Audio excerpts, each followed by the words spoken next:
always thought I had a pretty normal upbringing. I'm 23 now, and growing up, it was just me, my mom, and my stepdad, Jim.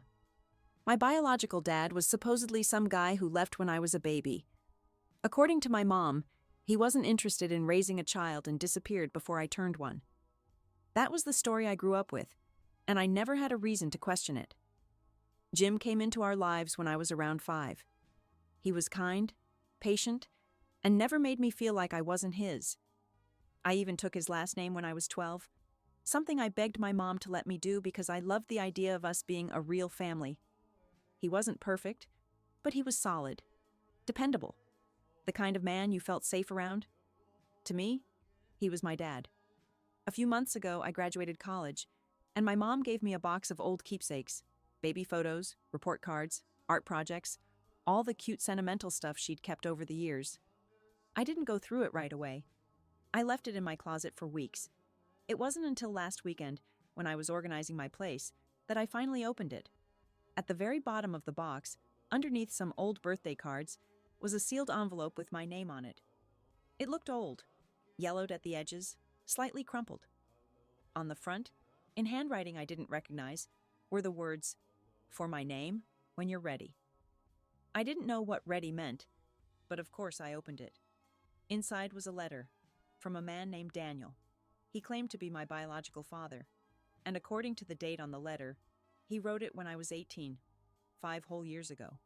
He wrote that he'd been trying to reach me for years, but my mom had made it impossible. That he'd wanted to be in my life but was blocked at every turn. He said he finally gave up when I turned 18, hoping that maybe one day I'd find the letter he left behind. I read the letter 3 times. Then I sat in total silence for an hour. That night, I confronted my mom.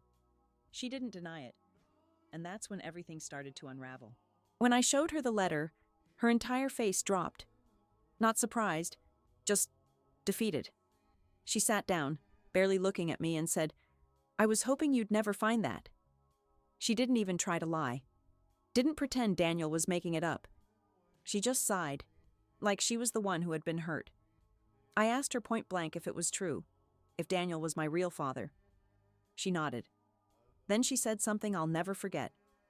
"I did what I had to do. I was protecting you." She went on this long explanation about how Daniel wasn't ready to be a father, how he was too unstable and couldn't provide a real home. She said he had a temper back then. Nothing violent, just unpredictable. That she was scared he'd come and go, leaving me confused and hurt. So instead of co-parenting or working something out, she cut him out of my life, changed her number, moved, blocked his emails, told her friends and family not to share anything. And then she married Jim, who, according to her, was the better man to raise a child. I sat there, trying to process this version of the story, the version where she gets to be the noble protector and Daniel is the unstable, unreliable man who didn't try hard enough. But that's not what the letter said. Daniel said he'd begged to be part of my life, that he had tried for years to reach out, even offered to go to court, that he'd sent birthday cards that were never passed on, that he once drove across the state just to see me at a soccer game and was told to leave or she'd call the police.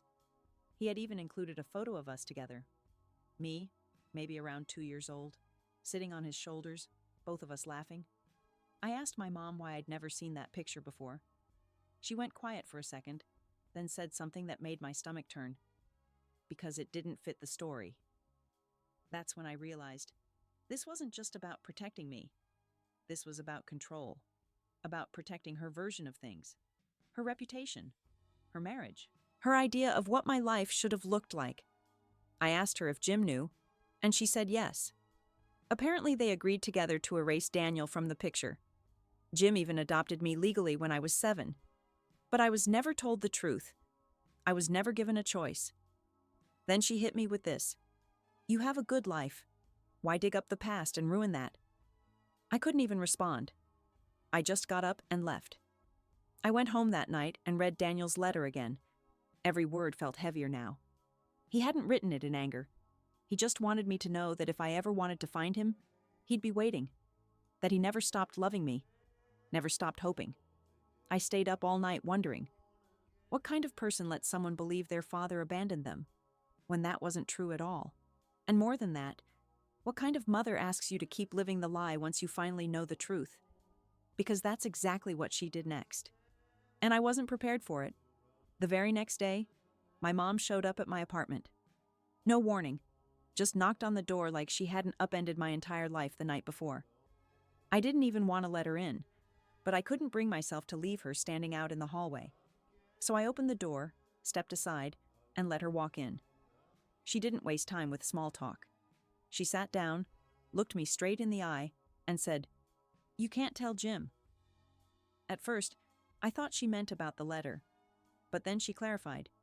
She didn't want me telling Jim that I'd found out Daniel was my real father, as if that wasn't the bare minimum of what he should already know. I was speechless. I asked her if she was serious, and she just kept going. Told me that Jim didn't need to be dragged into old drama, that it would devastate him if he found out I was thinking about reaching out to Daniel. She actually had the nerve to say, "Jim has loved you like his own for 20 years. You owe him that respect." Respect. I was the one who'd been lied to for my entire life, the one whose identity had been twisted into whatever was convenient for her. And now, she wanted me to protect the lie. I asked her if Jim ever questioned why I didn't look like him, why I had a different blood type, why, when I was 16 and had a medical emergency, my records didn't match either of theirs. And she said, "We always found a way to explain it. You never asked questions." Right? Because I trusted them.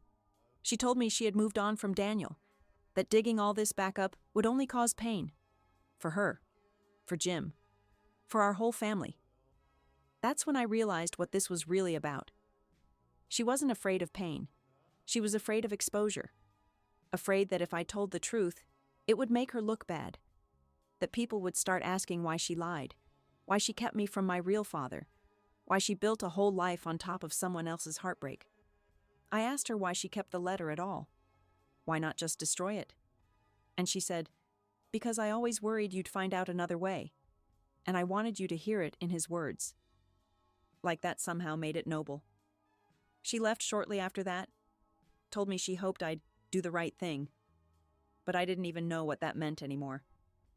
That night, I sat with the letter again, trying to feel something clear. Anger, love, betrayal, anything I could name. But all I felt was lost. Because now I had a decision to make. Not just about whether I'd reach out to Daniel, but about whether I'd keep lying for my mom, and what that would cost me. For a week, I did nothing. I went through the motions of life, work, texts, grabbing food with friends, all while walking around with this storm inside me. Every time I looked in the mirror, I saw someone I wasn't sure I knew anymore. I'd been walking around my whole life thinking I was one person, part of one story, and now it all felt fake, manufactured. Every time I tried to talk myself out of reaching out to Daniel, I'd hear my mom's voice in my head. "You have a good life. Why ruin it?" But it wasn't her life to define. It was mine. So I found him. It wasn't hard. His name was on the letter, and I had a city. I ran a few searches, looked through Facebook, LinkedIn, even white pages, and after an hour or so, I landed on a profile that just felt right. Same city, same full name. A man in his early 50s with eyes that looked too much like mine to ignore. I stared at the screen for a long time before I clicked message. I didn't send a long explanation. I didn't overthink it. I just typed, "Hi, I think I'm your daughter." And then I waited. The next morning, I had a reply. He kept it short, just asked if I was okay. Then he gave me his number and told me to call if I felt comfortable. No pressure. My hands were shaking when I dialed. And when he answered, he said my name like it was sacred, like he'd been practicing it in his head for 23 years. We talked for almost 3 hours. He was calm, careful, gentle. He didn't ask too many questions at once, just told me about his life. How he'd never married, no other kids. How he had spent the first 10 years after losing me in and out of court, trying every legal angle he could until he ran out of money and fight. He said the last time he saw me, I was 2. He had a photo of me in a purple onesie holding a stuffed rabbit. He never stopped looking at it. Then he asked the one question I wasn't ready for. "Do you want to meet?" I told him I needed time, and he understood. said he'd wait as long as it took. But by the time I hung up the phone, I already knew the answer. I had to see him. For myself. To finally fill in the blank space my mom had tried so hard to erase. What I didn't know was that my mom had been watching me this whole time. And she found out before I could even tell her. 2 days after I spoke to Daniel, my mom showed up again. No call, no text. Just knocked like nothing had happened. Only this time, she didn't look calm. She looked furious. The moment I opened the door, she stormed in. I asked her what was going on, but she didn't even let me finish. You reached out to him, didn't you? Her voice was sharp, not shocked, not hurt, just angry. The kind of anger that only comes from losing control. I froze. I hadn't told her yet. I was going to. I just wanted to do it on my own terms. I asked her how she knew, and that's when she dropped it. She went through my phone. Apparently, while I was in the bathroom during her last surprise visit, she snooped. She saw the message to Daniel, saw his number in my call history. She even saw a photo he'd sent me after our call, a picture of the two of us from when I was a toddler, sitting in his lap while he read to me. She admitted all of this like it was justified, like invading my privacy was somehow less wrong than me reconnecting with the man she'd erased from my life. I couldn't even find the words. But she wasn't done. Do you have any idea what you're doing? You're going to rip this family apart. She started spiraling, saying that if Jim found out, he'd never recover. That he'd feel like he wasn't enough. That I'd make him feel like a placeholder instead of a father. And worst of all, that people would talk. That one really hit me. She wasn't just worried about our family falling apart. She was terrified about what other people might think. What they'd say about her. About the lie. About the choice she made to cut a man out of his daughter's life and pretend he never existed. I told her the truth. That I didn't reach out to Daniel to hurt her. Or to hurt Jim. I did it because I deserved the truth. You deserved the life we gave you, she snapped back. Not this mess. It was like she still couldn't see me. Couldn't see how much she'd hurt me by deciding what I could and couldn't know about myself. As if she still believed I was a child she could manipulate into silence. Then she said it. If you tell Jim, I don't know what I'll do. I really don't. And that was it for me. Because for the first time in my life, I realized I was afraid of her. Not physically, but emotionally. Afraid of her disapproval, her disappointment, her ability to make me feel small. And I was done with that. I told her to leave. And when she didn't move, I told her again. This time louder, firmer, clearer than I'd ever spoken to her in my life. She left. Slammed the door so hard the frame shook. I haven't spoken to her since. But that silence? It's the first kind of peace I've felt in weeks. Now I just have to figure out what to do next. Because there's one person who still doesn't know the truth. Jim. The man who raised me. Who thinks I'm his. And I have no idea how to tell him. It took me 4 days to work up the courage. 4 days of rewriting the conversation in my head. Imagining every possible reaction. Anger, heartbreak, confusion. I thought maybe he'd yell. Maybe he'd leave. Maybe he'd cry. But nothing prepared me for what actually happened. I called Jim and asked if we could talk. Just the two of us. No mom. He agreed immediately. Said he'd come over after work. He didn't ask questions, but I could hear something in his voice, like he already sensed this wasn't a casual chat. When he arrived, he brought my favorite takeout, Thai noodles and spring rolls. It almost broke me. I don't even think he realized he did it. He just said, "Didn't know if you'd eaten," and set the bag on the counter like it was any other Tuesday. I couldn't eat. I just stood there and said, "I know about Daniel." His whole body went still, like I'd flipped a switch and he stopped working for a second. He didn't speak, didn't move, just stood there staring at the floor. Then he sat down at my kitchen table and whispered, "So, you finally found out?" That's when I froze. I asked him what he meant, and he said he'd always assumed one day the truth would come out, that it was just a matter of time. He wasn't surprised. He was tired. Then he told me his version of the story, one I never expected. When he met my mom, she was already pregnant with me. Daniel was still in the picture, barely. According to Jim, Daniel and my mom were constantly fighting, breaking up, getting back together, threatening each other with lawyers, with custody, with child support. It was ugly, chaotic. Jim said he fell for my mom hard, but he never liked the way she talked about Daniel. Not because he was defending him, but because she didn't just want to move on. She wanted to erase him. When I was a baby, Daniel tried to be involved, sent money, bought diapers, even came to a few pediatric appointments. But every time he did, my mom made it harder, rescheduled things without telling him, changed doctors, filed complaints. There was always some reason Daniel couldn't stay consistent. Eventually, Jim said, Daniel gave up. Or maybe he was pushed out. Depends on how you want to see it. Jim said my mom asked him to legally adopt me when I was 6. Said it would make everything simpler. He agreed, not because he didn't care about Daniel, but because he truly loved me. He wanted to be my dad. Fully. No asterisks, no complications. But he always knew. He always knew I wasn't his biologically. And he chose me anyway. That's when I broke down crying. Because all these years, I thought I was living in a lie. I thought he didn't know, and I carried this guilt that if I told him, I'd break his heart. But he already knew, and he still showed up. Still tucked me in. Still sat through school plays and graduation and heartbreaks and car troubles and every stupid moment in between. I asked him why he never told me. And he said something I'll never forget. Because I didn't want you to ever feel like you were anything less than mine.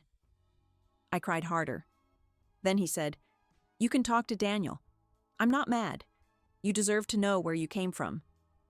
And then, almost like he'd been waiting to say it for years, but I hope you never forget where you grew up. We sat in silence for a while. No more questions. No accusations. Just peace. He hugged me before he left. Tight. Like he didn't want to let go. I didn't want to either. That night, I messaged Daniel and told him everything. He didn't get angry. He thanked Jim. Said he was glad I had someone who never gave up on me, even when he couldn't be that person himself. It was the first time I felt like I had both parents, and neither of them were lying to me anymore.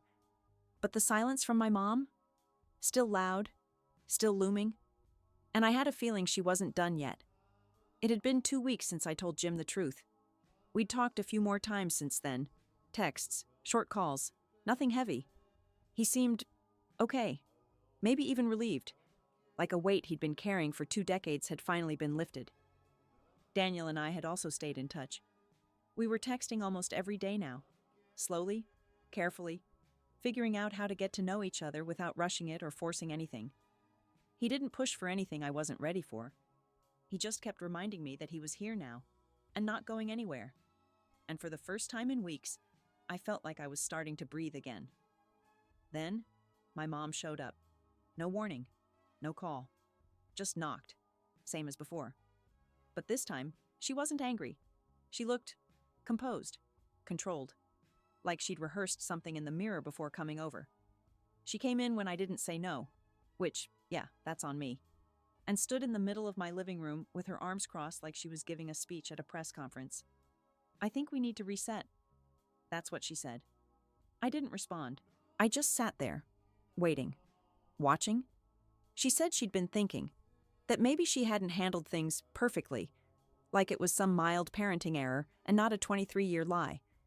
She admitted she should have told me about Daniel sooner, but insisted she was only doing what she thought was best. Then she smiled, that fake political kind of smile that doesn't reach the eyes, and said, I want to move forward, but we need boundaries. I asked her what she meant, and that's when she laid it out. If I was going to have a relationship with Daniel, then she didn't want me broadcasting it. She didn't want Jim to have to deal with that confusion. She didn't want family friends asking questions. And she especially didn't want anyone from our extended family, her sisters, cousins, church people, knowing that I had reconnected with the man who abandoned us. I corrected her, said he didn't abandon us. She pushed him out. Her jaw tightened. Then she said, if you insist on keeping him in your life, you can at least have the decency to keep it private. And that's when it hit me. This wasn't about pain, or healing, or trying to rebuild our relationship. It was about image. It was about control. She didn't come here to apologize. She came here to manage me. to make sure I kept quiet. That the narrative she built for 23 years didn't unravel in front of the people who still believed it. So I asked her, "What happens if I say no?" She didn't hesitate. "Then I don't know if we can have a relationship moving forward." Just like that. Like I was being asked to choose between the truth and my own mother. I didn't scream. I didn't cry. I didn't say anything. I just stood up, walked to the front door, opened it, and said, "Then I guess you've made your choice." She stared at me for a long second, like she couldn't believe I was actually doing it, actually calling her bluff. But I didn't move. So she walked out. No tears, no drama, just silence. Except this time, it wasn't peaceful. It was heartbreaking. Because I think I finally accepted that the mom I thought I had was never really real. She loved the version of me that didn't ask questions, the version that fit neatly into the life she built. But this version, the one searching for answers, reconnecting with the father she buried, she didn't want that one. And maybe never did. Now I just have to live with that and figure out how to move forward without her. It's been 3 months since that last conversation with my mom. She hasn't called, hasn't texted, not even a passive-aggressive email. And honestly, that silence used to hurt. But now it feels like space, like air, like breathing again after years of being quietly suffocated. Jim still checks in. We've had dinner a few times, just the two of us. He asks about work, about my apartment, about Daniel. He never pushes, never probes. He just shows up, like he always has. I told him he's still my dad, that nothing about that changes just because I found out the truth. I said it directly, deliberately, because I wanted him to hear it, not just assume it. He didn't say anything at first, just nodded and looked away, like he was trying not to cry. And Daniel? We met, in person. It was surreal, like staring into a mirror that reflected both the past and the future. He brought a photo album, one I'd never seen. Pictures from the first year of my life, of him feeding me in a high chair, holding me on his chest while I napped, walking me through a park with tiny sneakers tied badly. He remembered things about me I'd forgotten, like how I used to flap my arms when I was excited, how I hated socks, how I wouldn't sleep unless there was music playing. We talked for hours, then again. Now we meet every weekend. Coffee, walks, just catching up on the decades we lost. He's not trying to make up for anything. He's not asking for titles or second chances. He just wants to be there. And I want that too. The hardest part of all of this hasn't been the betrayal. Not really. It's been grieving the story I thought I came from. The clean, simple version. Mom, dad, no drama. Tidy. But that version was never true. And pretending it was only stole time. Here's what I've learned. Family isn't built on control. It's built on choice. Jim chose me, even knowing I wasn't his. Daniel chose to write to me, even after being shut out. I'm choosing to know them both. My mom? She chose to lie, then chose to protect the lie, then chose her image over our relationship. That's on her. I don't know if she'll ever come around. And if she does, I don't know if I'll be waiting. Because this messy, painful, healing, complicated version of the truth, this is who I am now. And for the first time in my life, that feels like enough.